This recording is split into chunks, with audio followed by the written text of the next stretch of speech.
السلام علیکم ورحمۃ اللہ وبرکاتہ۔ الحمد للہ وحدہ والصلاة والسلام علی من لا نبی بعدہ، اما بعد فاعوذ باللہ السمیع العلیم من الشیطان الرجیم من ہمزہ ونفخہ ونفثہ۔ بسم اللہ الرحمن الرحیم۔ فبشر عباد الذین یستمعون القول فیتبعون احسنہ، اولئک الذین ھداھم اللہ وَأُولَئِكَ هُمْ أُولُو الْأَلْبَابِ۔ ناظرین، پیش خدمت ہے پروگرام دوائے شافی، اور اللہ کی بارگاہ میں دعا ہے کہ رب العالمین جو کچھ بھی اس پروگرام کے ضمن میں کتاب اللہ سنت رسول اللہ صلی اللہ علیہ وسلم کی تعلیمات کی روشنی میں ذکر کیا جائے، انہیں سننے، سمجھنے اور عمل کرنے کی توفیق عطا فرمائے۔ اللہم ارنا الحق حقا وارزقنا اتباعہ وارنا الباطل باطلا وارزقنا اجتنابہ، آمین یا الہ العالمین۔ آج کی اس نشست میں ہمارے زیر مطالعہ وہ مسنون ادعیہ دعائیں ہیں جن کی بابت رسول اللہ صلی اللہ علیہ وسلم نے اپنی امت کو تعلیم دی، اور جیسا کہ میں نے کہا تھا کہ دعاؤں کے آداب میں سے ایک یہ بھی بہت بڑا ادب ہے کہ ایک انسان ان دعاؤں کا انتخاب کرے دعا کرتے وقت جو مسنون دعائیں ہوں، یا وہ دعائیں جو کہ قرآن حکیم میں اللہ احکم الحاکمین نے انبیاء اور رسول علیہ السلام کی مانگی ہوئی دعاؤں کا تذکرہ فرمایا ہے، یا صالحین کی، اہل ایمان کی دعائیں ہیں۔ مثال کے طور پہ والذین جاؤوا من بعدہم یقولون ربنا اغفر لنا ولاخواننا الذین سبقونا بالایمان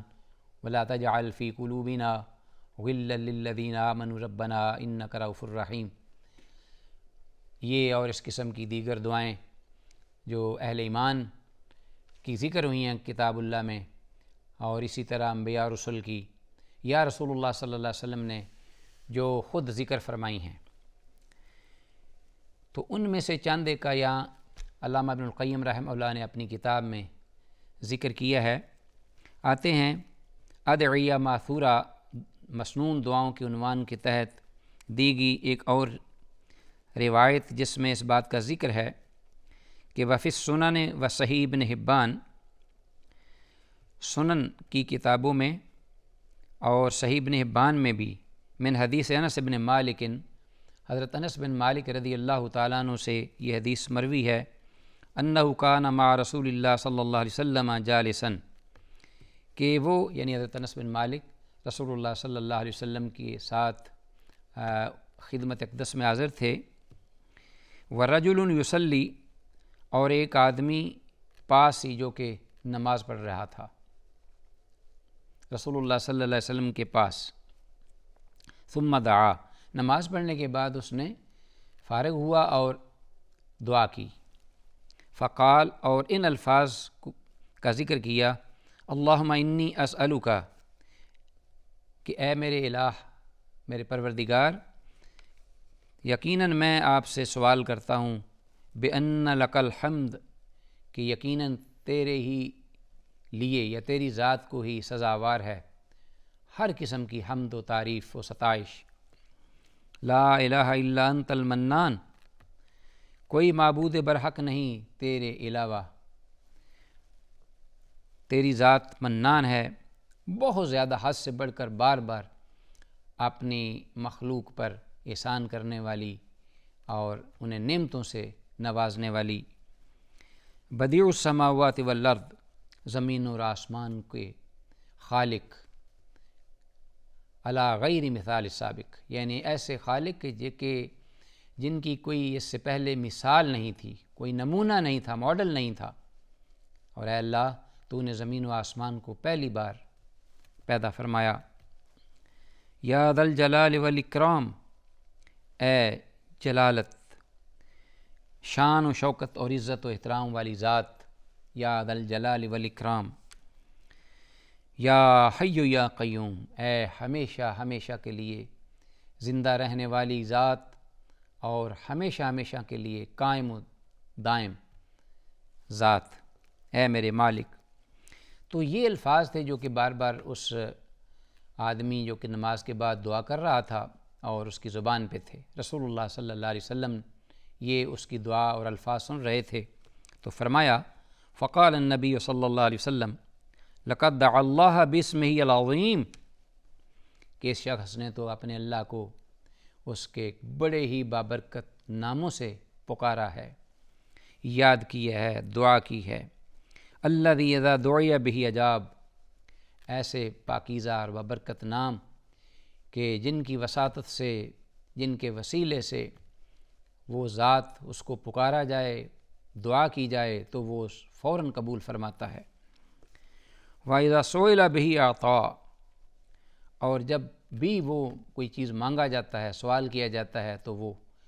مانگنے والے کو نوازتا ہے، تشنا نہیں چھوڑتا اور خالی ہاتھ واپس نہیں لوٹاتا۔ امام موصوف رحمہ اللہ اس حدیث کا ذکر کرنے کے بعد اور اس سے پہلی جو دوسری حدیث ہے، دونوں حدیثیں من حسن الاسناد صحیح ہیں۔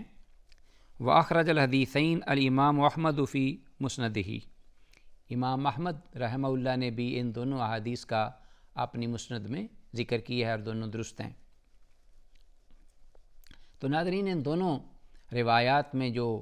جن الفاظ کے ساتھ دعا کی گئی، رحمت للعالمین نے یہ تصدیق فرمائی اپنی زبان اقدس سے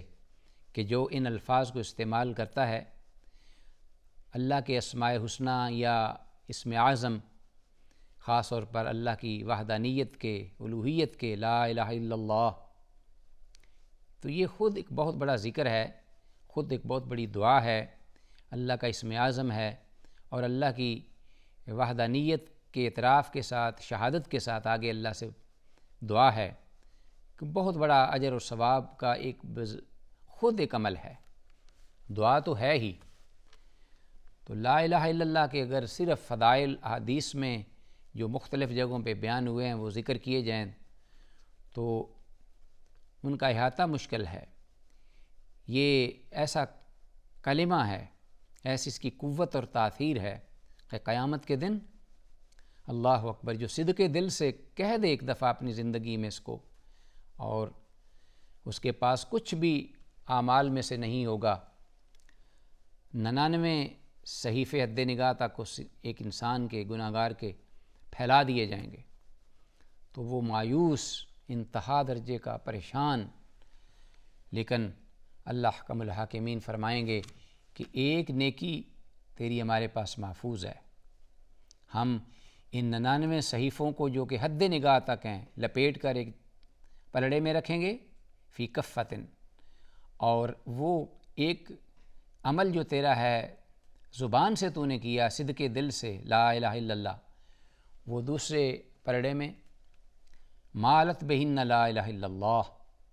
اور ایک روایت میں تو ہے کہ موسیٰ علیہ السلام نے دعا کی کہ اے اللہ مجھے ایسا عمل سکھلا دیجئے کہ میں اس عمل سے، یعنی ان الفاظ کو ذکر کر کے تجھے پکارا کروں، تجھے سے دعا کیا کروں، تجھے بلایا کروں، تجھے سے التجا کروں۔ تو اللہ احکم الحاکمین نے فرمایا قل یا موسیٰ لا الہ الا اللہ، کہ اے موسیٰ لا الہ الا اللہ کہہ دو۔ تو موسیٰ علیہ السلام نے فرمایا کہ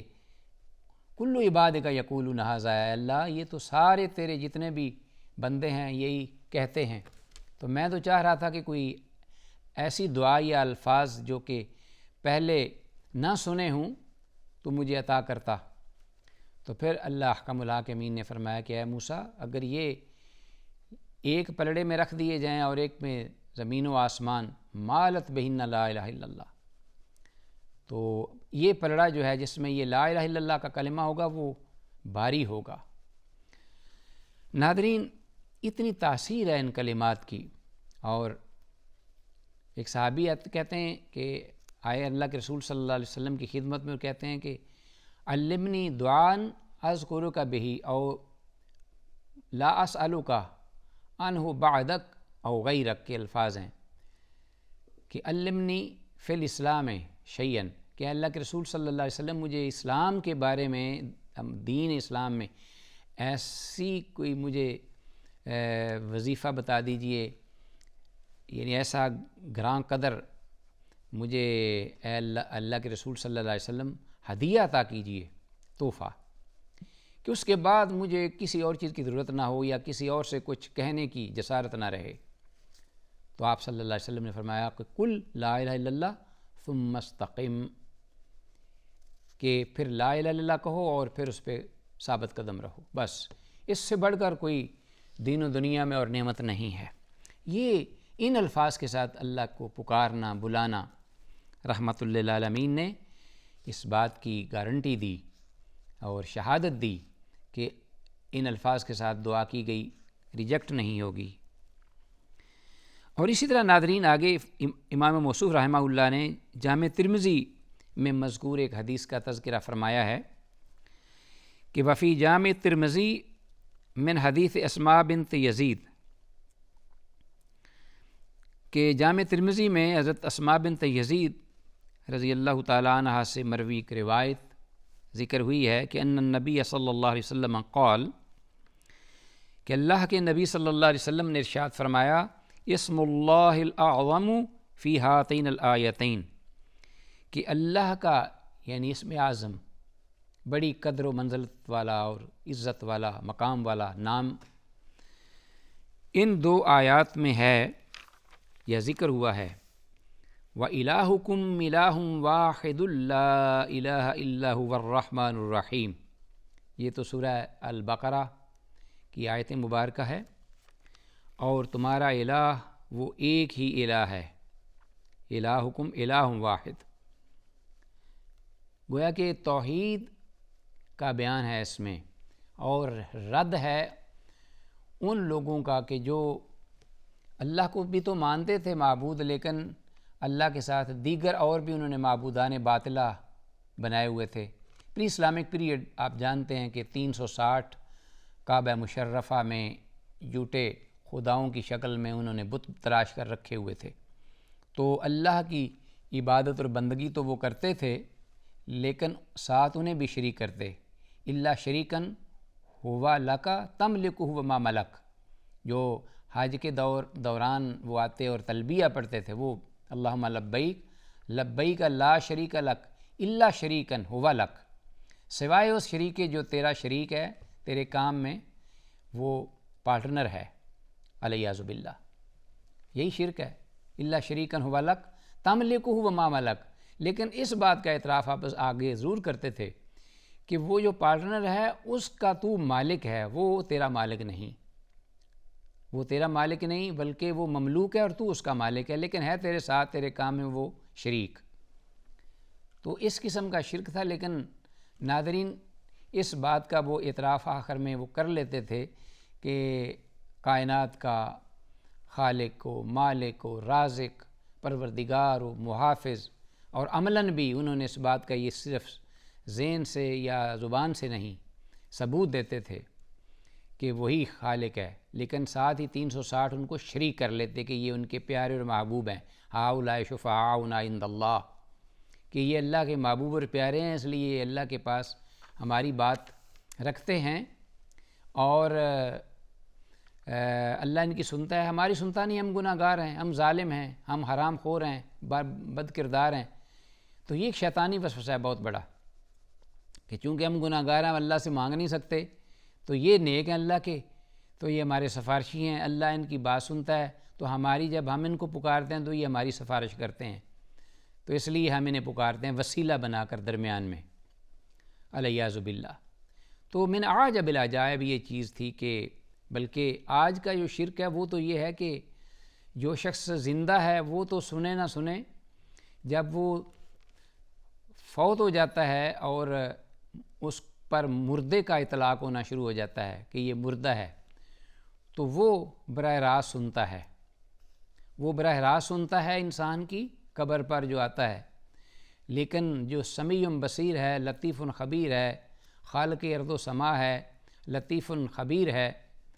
وہ براہ راست نہیں سنتا، وہ مردے کی وساطت سے سنتا ہے۔ اللہ اکبر۔ تو یہ کس قدر ایسا فطرت سے ہٹا ہوا اور غیر حقیقی اور غلط اور باطل قسم کا یہ عقیدہ ہے کہ مردہ براہ راست سنیں اور خالق ارض و سما جو ہے وہ کسی کی مردے کی وساطت سے سنے۔ تو ناظرین، اس بات کی نفی ہے اس دعا میں، دعا سے پہلے یہ جو الفاظ ہیں اسم العظم جس سلسلے میں خبر دی گئی ہے وَإِلَٰهُكُمْ إِلَٰهٌ وَاحِدٌ، اور تمہارا الہ ایک ہی الہ ہے۔ تو انہوں نے کہا کہ اجعل الآلہۃ الٰہًا واحدًا، ہمارے تو ایک نہیں ہے، ہمارے تو 360 ہیں، اور ان 360 جو تھے ان کو ایک بنا دیا ہے۔ ان ھذا لشیء عجاب، یہ تو بڑی عجیب بات ہے۔ وَإِلَٰهُكُمْ إِلَٰهٌ وَاحِدٌ لَا إِلَٰهَ إِلَّا هُوَ الرَّحْمَٰنُ الرَّحِيمُ، الرحمن الرحیم ہے وہ ذات۔ تو ایک تو سورہ بقرہ کی یہ آیت مبارکہ ہے جس میں اسم اعظم کا ذکر ہوا، اور دوسری وفاتحہ تو آل عمران، اور دوسری آیت مبارکہ ہے سورہ آل عمران کی آغاز میں شروع میں جو ذکر ہوئے ہیں الفاظ کہ اللہ لا الہ الا هو الحی القیوم، کہ اللہ وہ ذات ہے جس کے سوا کوئی معبود نہیں، وہ الحی القیوم، جو کہ آیت الکرسی میں یہ صفتیں ذکر ہوئی ہیں اور یہی نام ذکر ہوئے ہیں، اللہ لا الہ الا هو الحی القیوم۔ تو آل عمران کی سورہ کے آغاز میں بھی یہی الفاظ ہیں، اور پھر سورہ بقرہ میں بھی یہی الفاظ ہیں وَإِلَٰهُكُمْ إِلَٰهٌ وَاحِدٌ لَا إِلَٰهَ إِلَّا هُوَ الرَّحْمَٰنُ الرَّحِيمُ۔ تو ناظرین، امام ترمذی کہتے ہیں کہ ھذا حدیث حسن صحیح، کہ یہ حدیث جو ہے یہ حسن صحیح ہے۔ تو اسماء بنت یزید رضی اللہ تعالیٰ عنہ کے حوالے سے یہ جو روایت ذکر ہوئی ہے اس میں ہمیں یہ معلوم ہوا کہ ان اللہ کے بابرکت اور پاکیزہ ناموں کی وساطت سے یا واسطے سے یا وسیلے سے ذکر کرتے ہوئے اللہ سے دعا کی جائے، یہ اسم اعظم ہے، اللہ اس دعا کو